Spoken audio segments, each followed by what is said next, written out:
easily stressed, so keep to the boardwalks and give them plenty of space.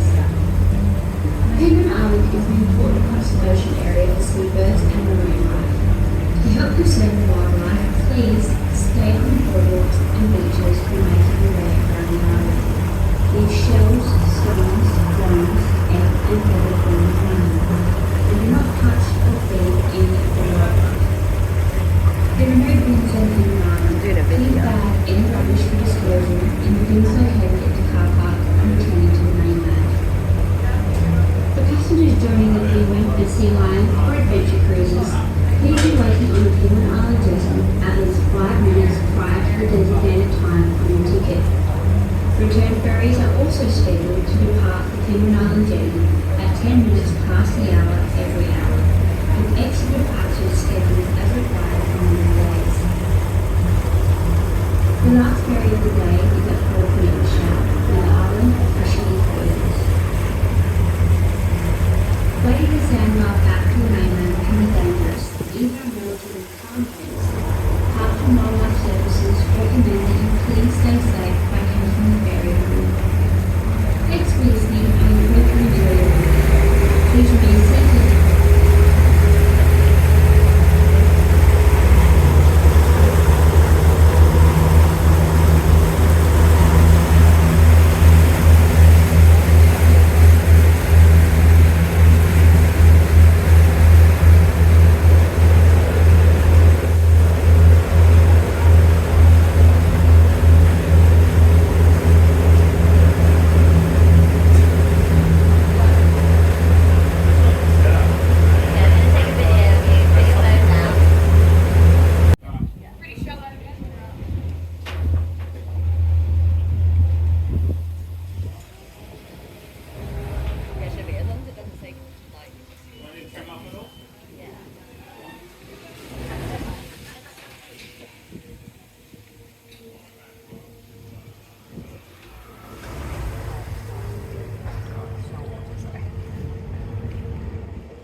Leave shells, stones, bones, eggs or feathers where you find them, and do not touch the cupboard to the rear. A life raft is stowed to the rear, and emergency exits are located either side of the vessel.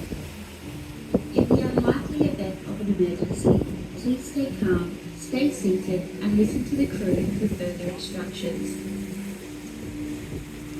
Your destination today is the Penguin Island Conservation Park, managed by Western Australia's Parks and Wildlife Service. It's the largest island in the marine park, the only one that visitors are permitted to access, and home to a colony of little penguins.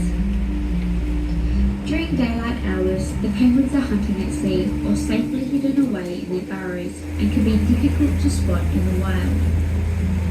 Wild penguins are easily stressed, so keep to the boardwalks and give them plenty of space.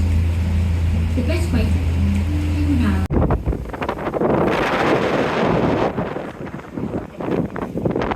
As you can see, the adults are big boys, so these can weigh up to about 300 kilos in weight.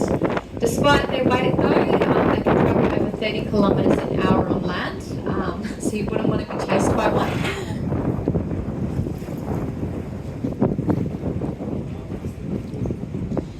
There's one literally basically laying in the water.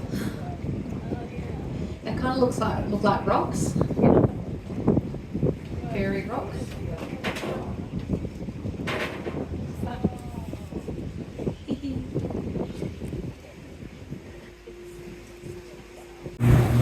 So basically I would like to acknowledge the traditional custodians of the land, which are the Noongar people in this region. The Ngalakala people are the original custodians with a bit of white, like a little bit of a white ring around their head, which people call like a bit of a mane, say. That's how they got the name Sea Lion.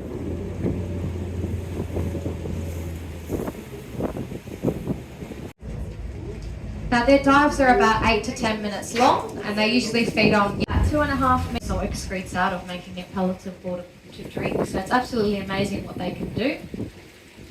The pelicans do fly to and from the mainland though to Lake Richmond to be able to get their fresh water supply, because obviously that would take a lot of energy for them to do.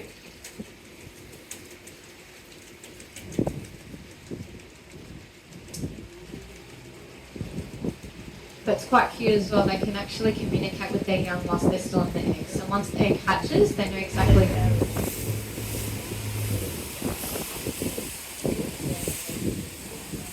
Alrighty, so the skippers just slowed the boat down a little bit. So if you can just have a look at the glass bottom, you'll be able to see.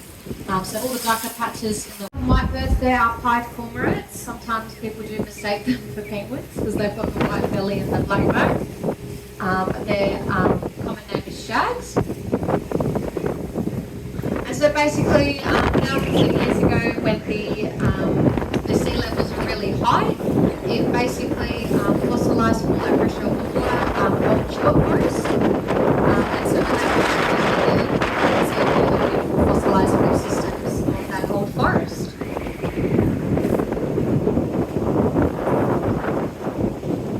So the darker sediment is the anoxic sediment, so that means that no oxygen actually.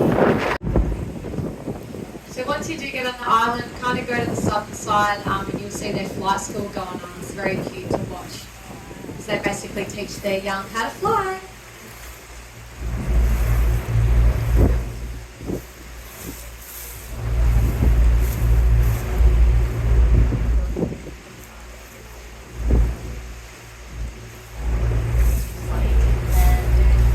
On the west side as well, we have a bit of a colony of the pelicans, so sometimes you can see them feeding, so they'll open their bill really, really wide, and then the baby, the juvenile, will just literally stick its head in its parent's bill.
type of predation, like the sea lions, the dolphins and the stingrays in the bay. So what will happen is the stingrays will kind of come on top of the seagrass meadow. They'll do this migrating behaviour and it'll stir up all the nutrients into the water, attract all the fish, and then the dolphins will come and steal the fish from the stingray.